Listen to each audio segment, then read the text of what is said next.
నమస్కారం మిత్రులారా, నేను మీ అడవి చెంచల రోసయ్య. ఈరోజు మనం తెలుసుకోబోయే విషయం మందార పూలు. ఆరోగ్య సమస్యలు మన పూర్వీకులు రాసిన గ్రంథాల్లో కూడా, అంటే ఒక సరక సంహిత, సుశ్రిత సంహితలలో కూడా మందార పువ్వులను గురించి వివరించినారు. మందారం చెట్టు అంటే మన చుట్టుపక్కల చాలా చోట్ల కనిపిస్తుంది. ఉదాహరణకి ఇది ఎరుపు పువ్వులు, అదేవిధంగా తెలుపు కలర్ పువ్వులు, పసుపు పువ్వులు కూడా ఉంటాయి. అంటే ఈ 3 రకాల పువ్వులు అనేది మందార పువ్వులు అనేది ఉండటం అనేది జరుగుతుంది.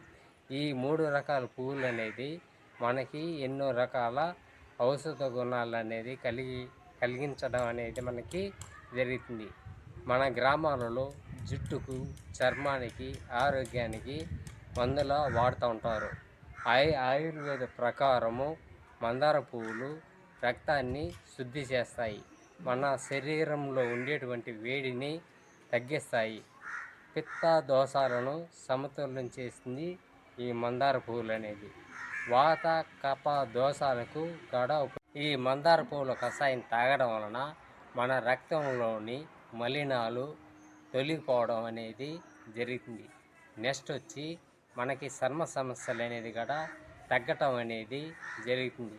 రోజు కానీ మందార పువ్వుల రసం తాగితే మన రక్తం ఎర్రగా ఉండేదానికి కారణం హిమోగ్లోబిన్.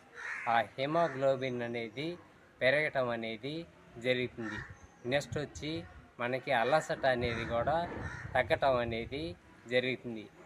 ముఖ్యంగా ఈ మందార పువ్వులను వేసవి కాలంలో వాడటం చాలా మంచిది. అంటే మందార పువ్వుల రసం తాగితే మన శరీరానికి చాలా మంచిది. అంటే మన శరీరానికంటే మన శరీరం చల్లబడుతుంది, మనకి దాహం అనేది కూడా తగ్గుతుంది అన్నమాట. నెక్స్ట్ వచ్చి గ్యాస్ ఉండేవాళ్ళు కానీ, అజీర్ణంతో బాధపడే వాళ్ళు కానీ, కడుపులో మంట ఉండేవాళ్ళు కానీ ఈ మందార రసం వాడితే వాళ్ళకి ఉపశమనం అనేది కలగటం అనేది జరుగుతుంది. మందార పువ్వుల రసం తాగితే నాడీ వ్యవస్థను బలపరుస్తుంది. అంటే మనకు ఒక జ్ఞాపక శక్తి అనేది కూడా పెరగటం అనేది జరుగుతుంది.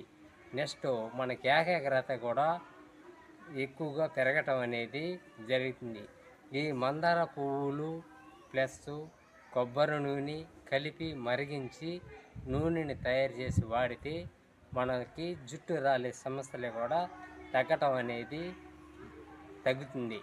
నెక్స్ట్ మన జుట్టు కూడా నల్లబడటం అనేది ఈ మందార పువ్వుల పేస్టును మన మొహానికి రాసినట్లయితే వచ్చేటువంటి ఫలితాలు ఏమో తెలిసినా, మన మొహాన ఉండే మొటియాలు కూడా నయం కావడం అనేది జరుగుతుంది.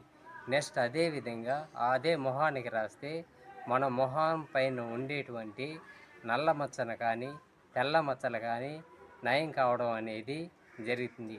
నెక్స్ట్ వచ్చి మన మొహం పైన ఉండే చర్మం కూడా చాలా కాంతివంతంగా మెరవటం అనేది జరుగుతుంది. ఈ మందార పువ్వుల రసాన్ని మన మొహానికి రాసినట్లయితే ఈ మందార పువ్వులను 5-6 వరకు తీసుకొని నీటిలో బాగా మరిగించి వడకట్టి తాగితే చాలు.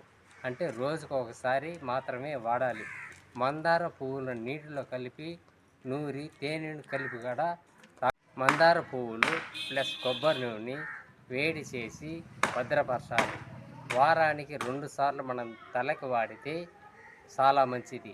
నెక్స్ట్ వచ్చి ముఖ్యంగా ఎవరు జాగ్రత్తగా వాడాలంటే గర్భిణీలు ఒక వైద్యుని సలహాతో మాత్రమే మందార పువ్వుల రసాన్ని కానీ, మందారపు నూనెని కానీ వాడాలి.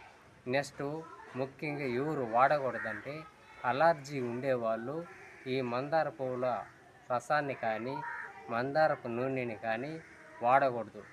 నెక్స్ట్ వచ్చి చిన్నపిల్లలు తక్కువ మోతాదులో ఈ మందార పువ్వుల రసాన్ని వాడాలి.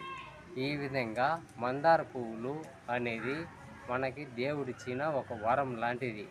మన ఆరోగ్యాన్ని మనమే కాపాడుకుందాం. కాబట్టి ఇలాంటి వీడియోలు మీకు కావాలంటే మన ఛానల్ని లైక్ చేయండి, షేర్ చేయండి, సబ్స్క్రైబ్ చేయండి. సరే, మరొక మంచి వీడియోతో మళ్ళీ మరొక ఎపిసోడ్లో మనందరూ ఒకటవుదాం. నమస్కారం.